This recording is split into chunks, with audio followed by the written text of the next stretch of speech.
Anong napansin mo after ng prosesyon ng Poong Nazareno? Anong napansin mo? Yung marami bang tao ang mukhang madungis?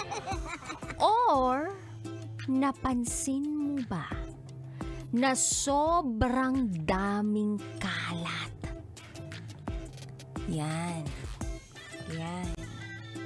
Nakakaloka yan. Yung after event o after ng mga kung ano-anong kaganapan ay bigla na lang, boom! Ang daming kalat.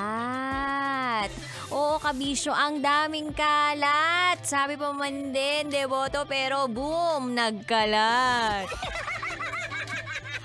Alam nyo, eto na naman, maasar na naman ako. Ayokong umpisahan to na parang BV ako. Kasi may nakita ko sa social media talaga na nakapost ng kanto o kalye doon sa dinaanan ng Poong Nazareno. Tapos sabi ko, OMG, ganun ba tayo mag-event? O ganun ba tayo kapag nananampalataya tayo? O ganun ba tayo every after an event? Kahit hindi pa yan prosesyon o kahit ano pa yan. Bakit ganun? Ang kakalat.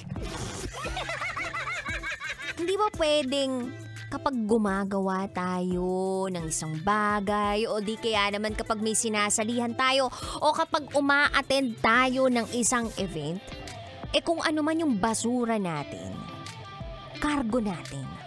Kumbaga basura mo, tapon mo.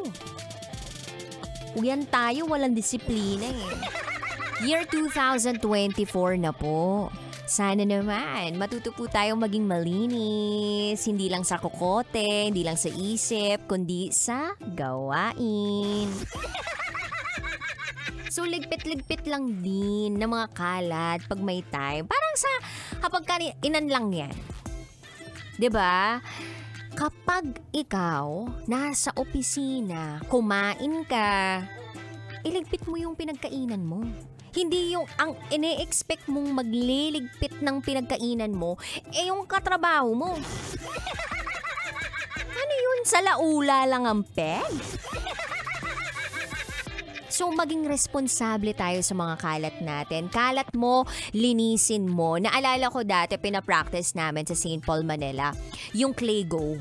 So, kapag ikaw kumain sa kantin, you have to make sure na kapag aalis ka ng table na yon, kung paano mo siya nadatnan, ganun mo din siya iiwan.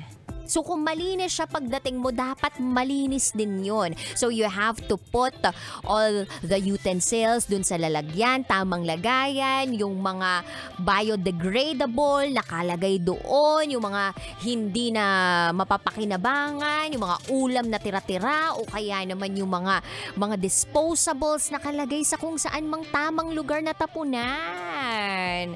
Try mo. Yung mukha mo.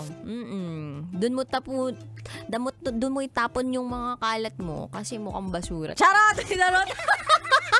Nanggigil yarn. Di naman. Kumbaga, maging responsable. Yun lang yung paalala. So, yung pagiging responsable, pagiging malinis kahit papano, napapractice po yan eh. So, kung dati, estudyante ka pa lang, pinapractice mo na yan, sa tahanan ninyo, pinapractice nyo na yan, sana madala rin hanggang sa pagtanda para maituro din ito sa mga mas bata. Hindi yung katulad ng iba na kapag kumain sa isang restaurant, hindi, trabaho naman nila yan eh. Kumbaga, hayalan nakatiwangwang lahat. Tapos kahit na parang saboy-saboy na lahat ng mga sauce, nagkalatan ng kanin, dinikit na sa lahat ng parte ng table. Iisipin na, hindi, trabaho naman yan ng mga maglilinis, kaya wag na nating ligpitin. Ano lang naman yung malasakit na konting magligpit ka? As much as possible nga, ligpitin mo na lang din. Kung hindi naman nakakaabala sa iyo. Wala lang, parang nakakalimutan natin yung hindi lang naglilinis ka. Yung parang thought of it na naglilinis ka. It's more of self-discipline. It's more of a reflection of your character. So kung madumi ka, kung burara ka, that means talagang marumi ka. Tumingin sa katabi, yan pa ay burara? Makalat ba yan?